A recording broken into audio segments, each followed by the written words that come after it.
Hey, this is Peggy with Easy Peasy Machine Embroidery, and today I am in the MySewNet software. Pretty much all versions have this, I believe, definitely from silver on up.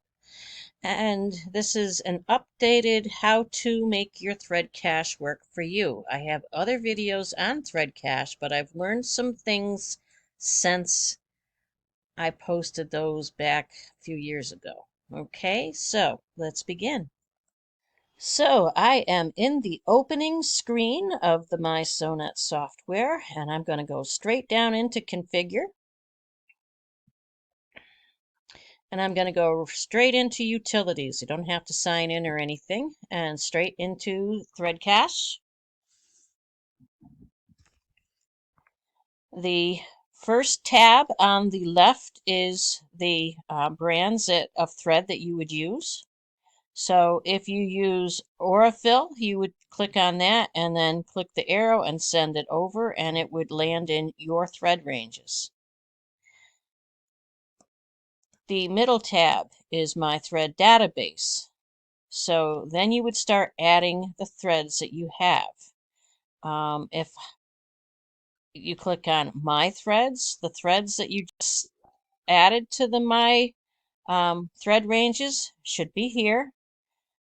So I typically use Robeson Anton 40, and then I would want to add it to my thread base. Okay, so what I did here is I created a new database and I named it Peggy's thread. And anytime I add a new thread to my thread cache, I would click on Peggy's thread, and then let's say 2296 is black, and I would say ship it over to that one. And if it's already there, it'll tell you, do you want to overwrite it? I'm going to say yes in this case. And you would add your threads accordingly.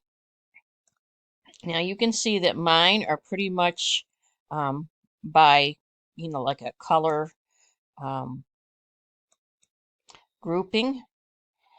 And if you need to, you can also take and click on an item in your thread cache, and then you can go down to the up or move down arrows. And so say I want to move this dark rust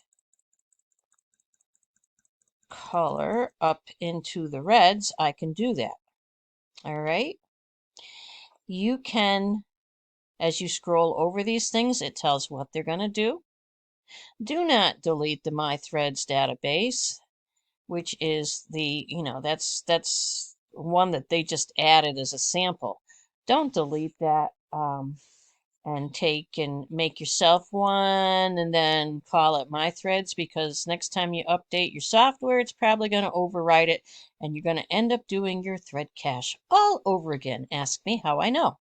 Okay, so anyway, I have all my threads added, and when I added them again, I did it by color range for the most part.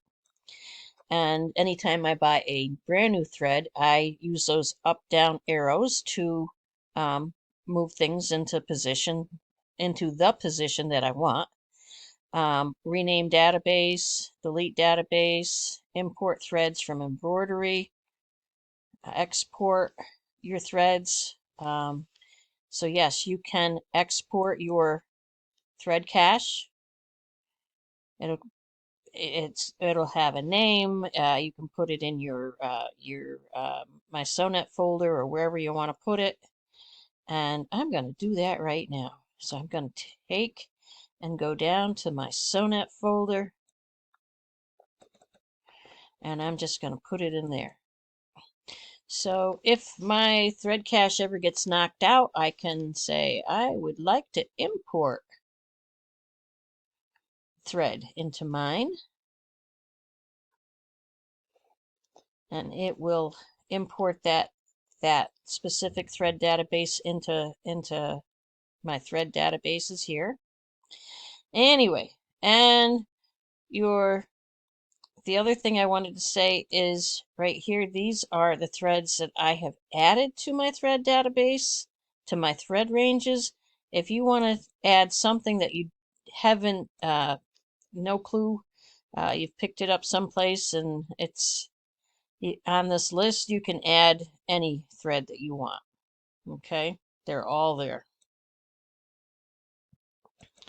All right, and now we're going to go to my thread stock. So you could print this out right now and it would print it out as it is. You cannot do a, you know, click here and have it show up by number, because it's still going to print exactly how it is here and not by number. But that being said, this little print down button, you can do a, I think it's either page setup. Yep, it's page setup. And so we can say I want it arranged by number or name or how many spools you have.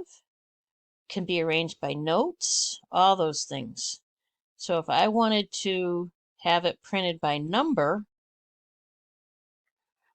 I could say okay there. And then I think I can do a print preview. 248.22.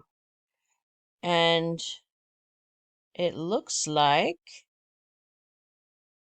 for the most part, except for there's some odd stuff up here that are variegated and metallics and stuff. But for the rest of it, they are in order.